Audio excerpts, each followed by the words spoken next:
Tayo sa bahay nila ni Pinsi. Oh, may grass yan.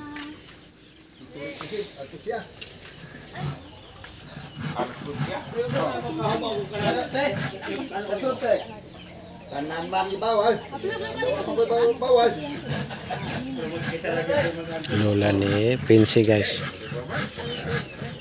One eternity later.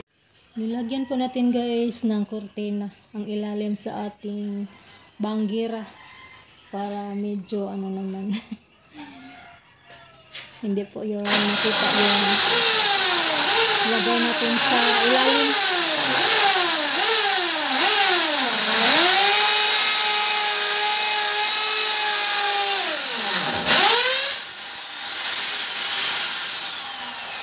Dito po sa dalawa na ano na natin na kabitan na yung sa last na lang yung lagyan ni Alan ng kahoy para malagyan din ng screw yung pagkabitan natin sa parang ano natin lagyan sa cortina sa magkabilang gilid.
Wala po guys, ito na lang po yung last na curtain ang aming inilagay dito. Yung iba dyan, natapos na.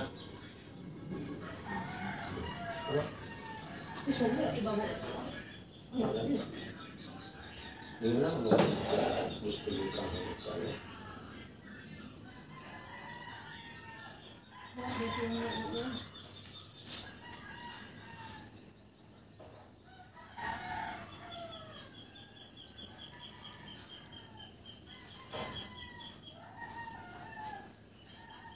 Medyo kulang pa sa hugot.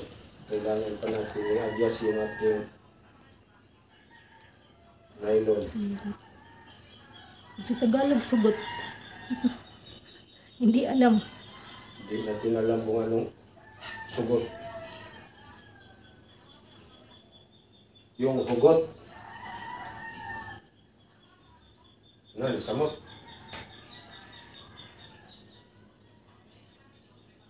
Kung balihon yung samot ni Tomas.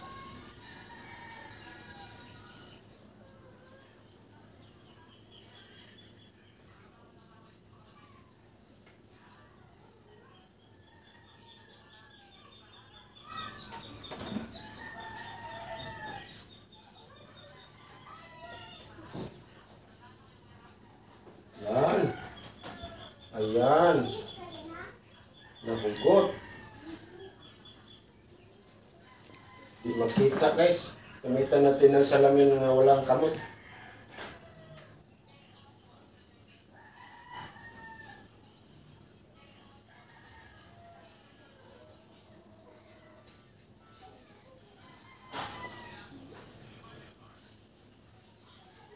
Pwede na ikamot ng salamin. Walang kamot. Na.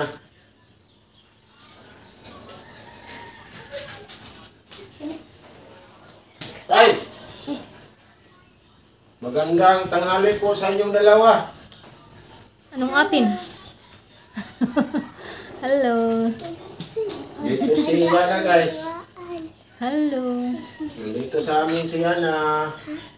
Nandito si Camel. Naglaro ang dalawa guys. Yan na, natapos na yung aking kurtina, Mel. Anong sasabi mo sa aming kurtina, Mel? Ha? Mel, wala me. Anong sabi mo? Ang sabi mo, Mel? Mel? Mel? Awas kibaw. Hindi maganda? Ha, ha, ha. Isa kibaw. Few inches later. Nagluto po ngayon si Alan guys na ginataang alimango. Ano po? Mga malaki guys. Malaking alimango. Thank you so much po sa nagpabigay ng alimango. Makakain po tayo ng alimango ngayon guys. Thank you so much. Mayroong mga alimasag na maliliit, hindi masyadong malaki guys. At saka mayroon tayong alimango. Atin itong lagyan ng kalabasa at saka ano guys.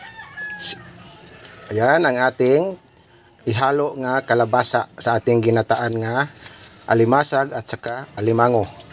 At yung ating sitaw guys. Nandito ang ating sitaw. Yan. Taon kasi guys, si Alan nagpunta sa bayan, may nakasalubong daw siya nagbenta ng Alimasag. 60 pesos guys. Yan. Bili na lang niya 60 pesos. Ano na lang dito sa alimango. Dagdag. Ilagay yung ating mga alimasa guys. Kumukulo na yung gata. Yung pangalawang gata.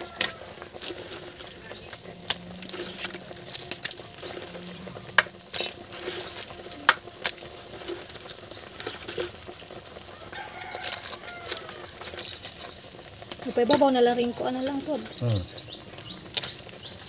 Bulay.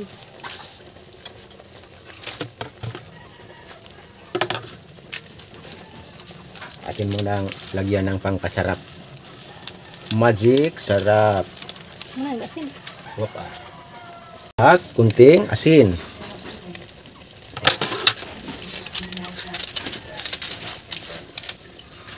Takpan muna natin guys. Pakuluin muna natin bago natin ihalo yung ating kalabasa. At yung ating kalabasa guys, atin ang ihalo. At saka yung ating sitaw. Ginataang alimasag at saka alimango. At mayroong halong kalabasa at sitaw. Masarap na masarap ang ating ulam. Takpan muna naman natin. A few moments later. Guys, natapos na tayo sa pagluto sa ating ginataang alimango at saka alimasa guys. At ating nilagyan ng kalabasa at saka sitaw. Yan na guys, ready na ito sa ating ulam. Thank you sa Panginoon nga mayroon kaming masarap na ulam ngayon.